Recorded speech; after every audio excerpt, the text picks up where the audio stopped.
Pot, pot, little dreamers. Have you ever heard anyone tell you so much about a story that is so old that you feel it has been sleeping all these years, just waiting to be told? Well, this is the story. It is the story of a girl called Aurora who received gifts upon her birth, the gift of kindness, grace, and a light-filled heart. Such a curse, which had put the entire kingdom into a sleep.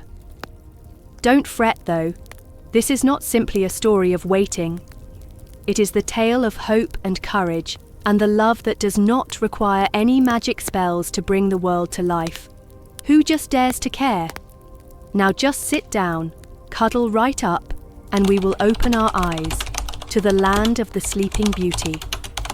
There was a time, and in a kingdom that is kissed by music and sunlight, there was a queen and king who wanted a child. They twinkled the stars, they talked to the wind, and finally, their wish was fulfilled. A baby girl was born, and her cheeks had the rosy glow of dawn. They gave her the name Aurora, meaning light, and how bright she glowed. Gift of blessings. The king and the queen invited the entire kingdom, including its villagers, musicians, dancers, and mainly the fairies, to celebrate her birth. 7 were the fairies, and each fairy had a gift. The former showed kindness to her. The second is wisdom. The third is grace. The fourth heart to music. Laughter is the fifth. The sixth is courage. But even as the 7th step was taken towards him, there was a chill wind in the hall, and an old fairy had not been seen for years, a forgotten one, and she came with a voice sharp as frost. Uninvited fairy. Now her name was Morwenna, and she had not been invited. She said with a shining eye how beautiful such gifts were. But you have left out one thing. And up she lifted her staff and softly bespoke. At 16, the girl turns. She will pierce her finger on the spinning wheel and kiss into a sleep no waking thrill can cure. Voices of gasp followed in the hall, and even as yet the spell might fall to settle, in stepped the 7th fairy. This girl was named Leora, and her magic was milder, like candles in the black. Leora said sotto voce lamentingly, "I cannot break the curse, but I can mellow it out. She will sleep, not always, but till someone courageous shall awake her. Not it is truth and love, not a kiss." Couvent d'Ocia. The king and queen made the great decision to protect Aurora coldly by telling her to go far, far away, deep into the forest, live with the good fairies in a cottage covered with ivy and stars. Then they named her Briar Rose and brought her up on lullabies and laughter.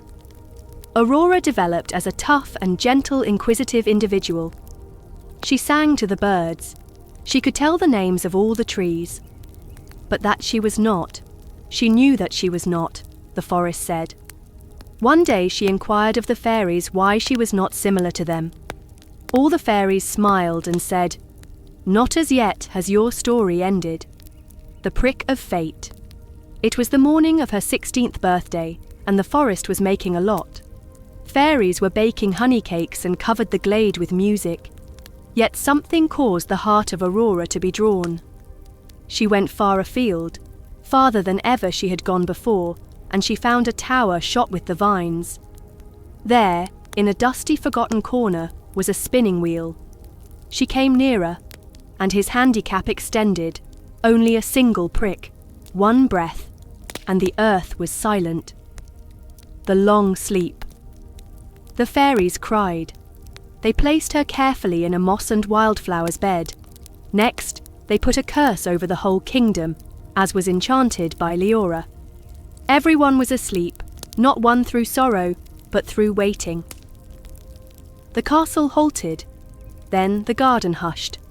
The revelation rested on the lives of people waiting for someone to discover the truth.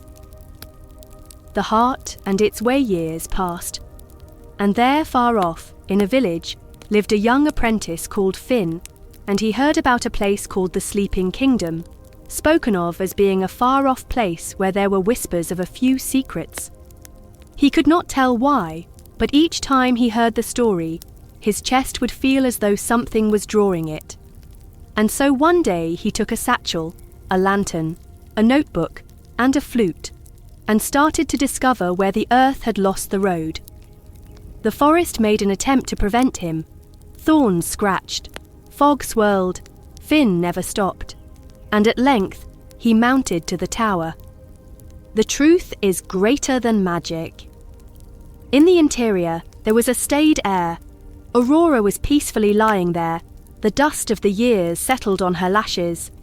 Not a kiss, he recalled. It was not the charm.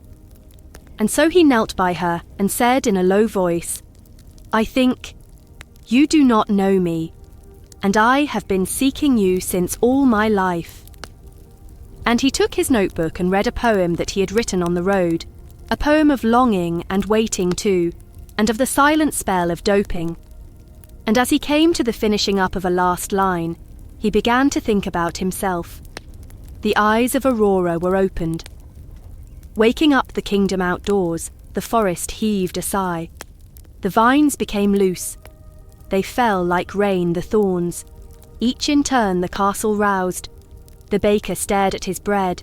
With a start the queen began to move, and up in the sky the sun was coming out of the mist and pouring down everywhere.